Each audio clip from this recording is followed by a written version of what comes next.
Let's have a session on planned and emergent strategy. So planned strategy is decided in advance by the strategist. Decided in advance, and then the idea is you would stay the course with that particular strategy that you have decided, you have planned.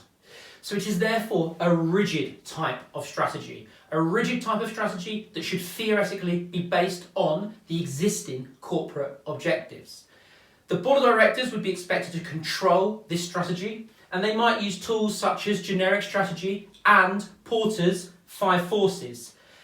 It's Michael Porter himself that said that strategy should be owned by the leaders based on analysis such as Porter's 5 forces and Porter's generic strategy, but also SWOT analysis or PESTLE.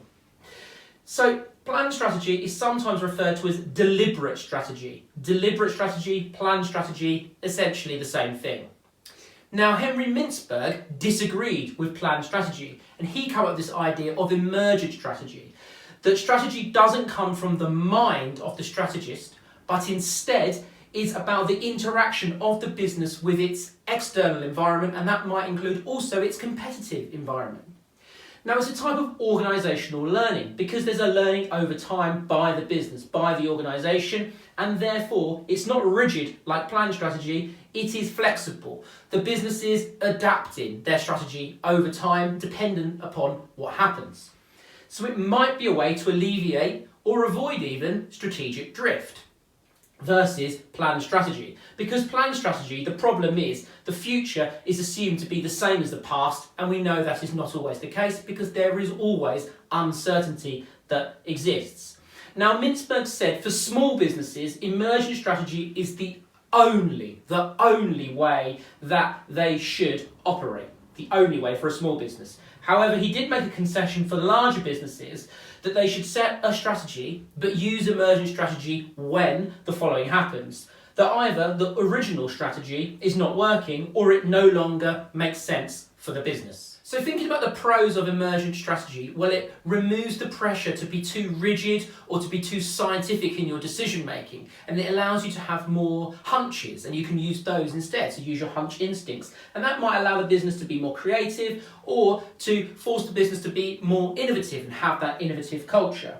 Now, limitations of emergent strategy, well, exclusively only using emergent strategy might leave you ill-prepared in terms of resources. That could be in terms of staff, or it could be in terms of finances, or it could be in terms of time to make change because you never use planned strategy, you never planned in advance for these things to happen. It might also mean that if your rivals have used a planned strategy and have executed it well, they might be too far ahead when you realise that you need to change, you need to be flexible. And that could be a limitation of emergent strategy. Now, in terms of conclusions, well, it was Mintzberg himself that said maybe an umbrella strategy should be used, and that you should have some things that are partially planned, and those things that should be partially planned should be the broad ideas, but also that some things, well, they might have to be partially unplanned, and that would be the details themselves of the strategy. So that umbrella strategy is something that Mintzberg himself had suggested, and it's more to do with those larger businesses. So I hope that helps. I'll see you at the next session.